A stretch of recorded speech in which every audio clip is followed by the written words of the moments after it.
Welcome back. You've tuned into Your Menopause Your Way. I am Menopause Taylor, giving you the state of menopause in the world today. I'm here to help you succeed at managing your menopause your way. We are currently working our way through a unit on the problems, principles, and powers of menopause management.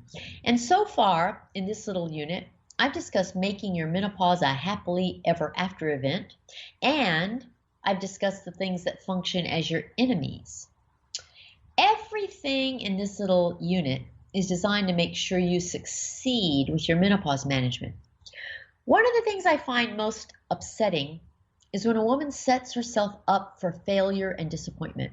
And what I mean by that is sometimes you can turn a perfectly good situation into a bad situation, all because you just had to do it a certain way in order to consider it a success.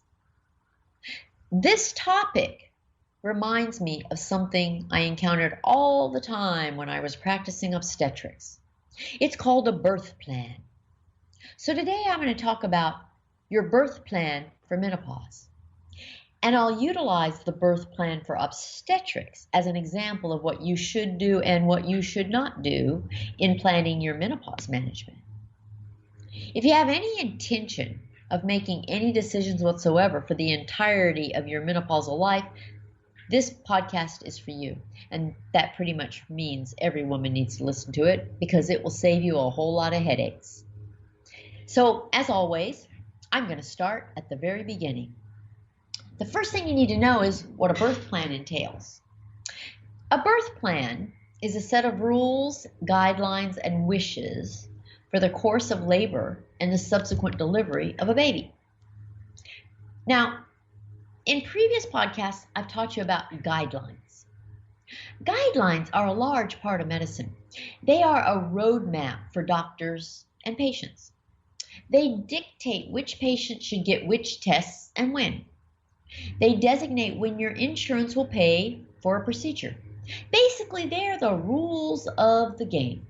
And if you don't play by the rules, your doctor doesn't offer you the treatment, or you don't get the treatment, or your insurance doesn't pay for the treatment. Guidelines are made by the governing bodies in medicine. And while these bodies are not all medical entities, they all have a stake in the matter one way or another. A birth plan is a little bit different. The most significant way in which it's different is that it's not made by a medical entity. A birth plan is unique in that it is made solely by the patient, the pregnant patient. Here's how it works.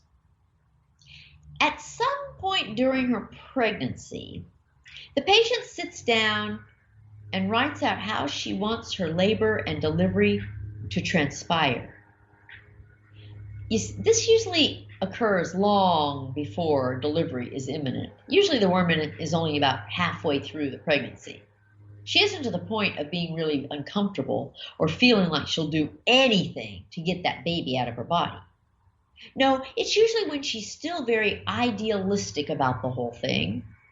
Her goal in making a birth plan is to tell doctors, nurses, nurse midwives, and any other caregivers for her labor and delivery her wishes and desires for her labor and delivery. In other words, it's her set of guidelines. It's her rules of the game. It includes things like whether she wants to walk around, lie in a tub of water, listen to music, etc. during the endless hours of labor.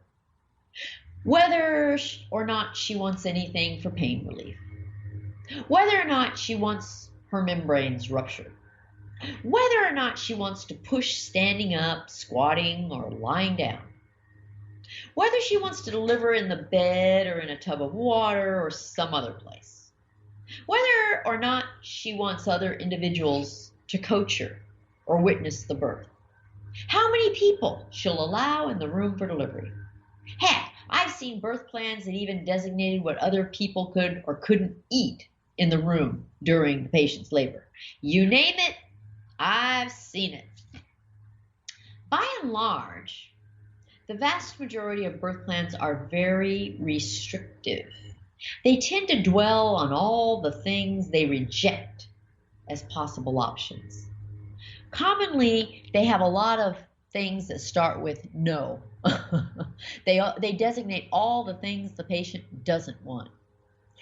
Rarely have I seen a birth plan that reflects an open-minded attitude about the options. There aren't many that start with, I welcome the option of whatever should it be beneficial. And I have yet to see a single birth plan that simply says, do whatever is necessary to ensure a healthy outcome for me and my baby. Now, this is all fine and good, but there's one big problem. The patient knows absolutely nothing about labor or delivery. Most of the time, it's her first pregnancy. Women who've been pregnant before tend to view this birth plan business as somewhat ridiculous. They know what I'm going to tell you. If you have no expertise in labor and delivery, have never experienced it before, and have no real control over it, a birth plan is worthless. All it does is set the woman up for feelings of failure, even when she succeeded beautifully. You see, Mother Nature is in control of labor and delivery, not the patient. No one can accurately predict how labor and delivery will transpire.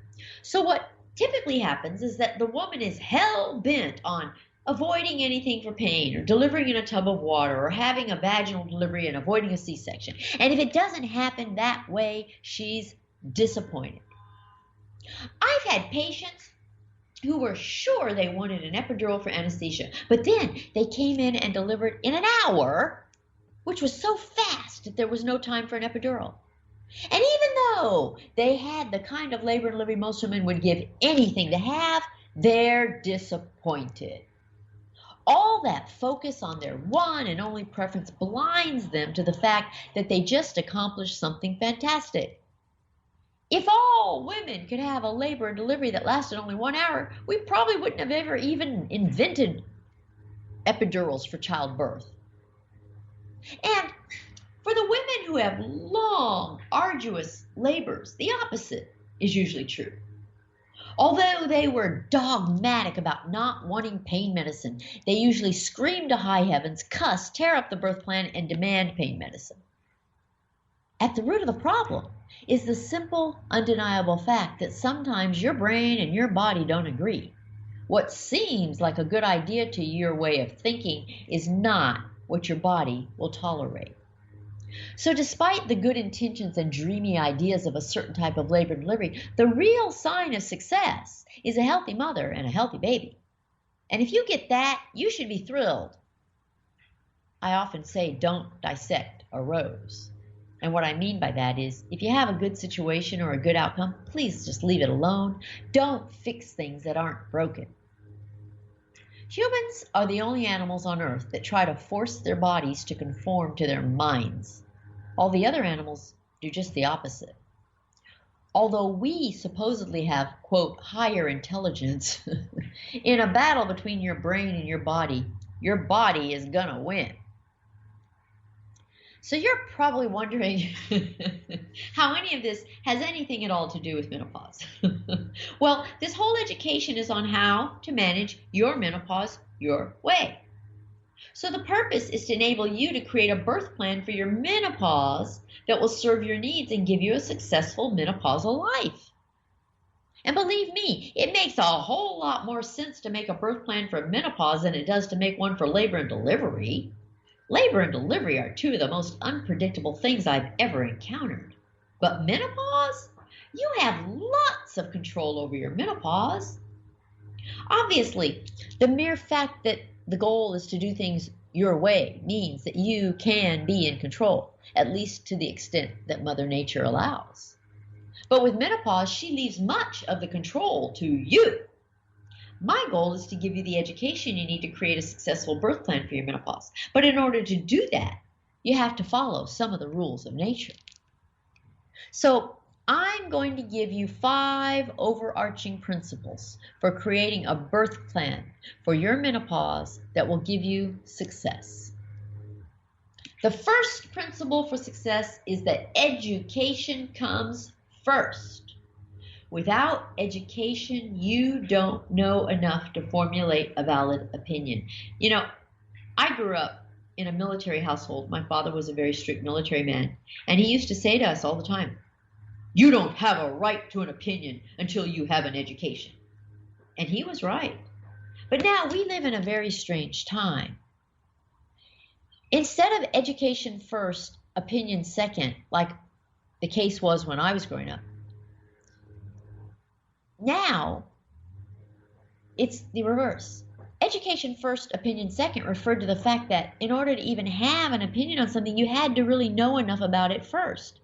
But somehow, in recent years, the order has just gotten completely reversed. Now people develop their opinions first, and then they get just enough of an education to back up their opinion. It is just so strange.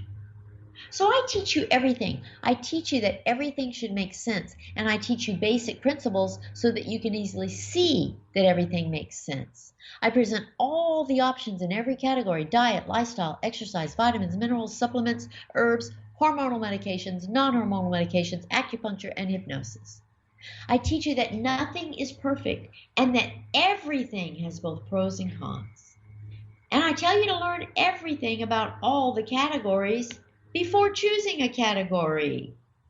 Sometimes the education alone makes you change your birth plan for menopause. Just knowing the facts can change your priorities or preferences. The second principle for success is that the categories are not mutually exclusive. This means that you do not and should not choose a category. When you do, you force all of your goals to fit into that category, even if the category is not able to meet those goals. Instead, view the categories of options as a great big smorgasbord of options from which you can pick and choose. So the idea is not to decide that you only want to use herbs and then confine yourself to herbs. That would be like the pregnant woman refusing to change her mind about an epidural for anesthesia once she realizes the pain is just too great. While she may have preferred to forego an epidural, the actual experience of labor taught her differently, and she should feel free to change her mind. You can certainly start with your preferred regimen or category, but for goodness sake, feel free to change your mind. Do not stick with something that is not serving you well. The third principle for success is that you do not get to make your own rules of nature. By this, I mean that there are some things you simply can't change no matter how much you try. Some things are just rules of nature. You have no say in the matter. So just get over yourself and accept them as they are. I see this come into play most commonly when a woman does not want to take hormones for her menopause. She decides that hormone replacement is bad and she refuses to use HRT. And because she refuses to use HRT, she decides that she will try to accomplish her goals using a healthy diet. And she insists that a healthy diet can take the place of her absent hormones. Well, I hate to be the bearer of bad news, but it can't. Hormones are hormones, and nutrition is nutrition, and ne'er the twain shall meet.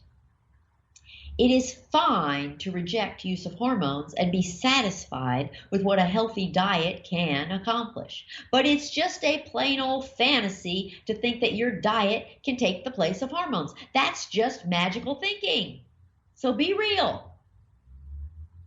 The fourth principle for success in making your birth plan for menopause is to realize, just like the pregnant woman, that your brain and your body may not agree. So you may think it's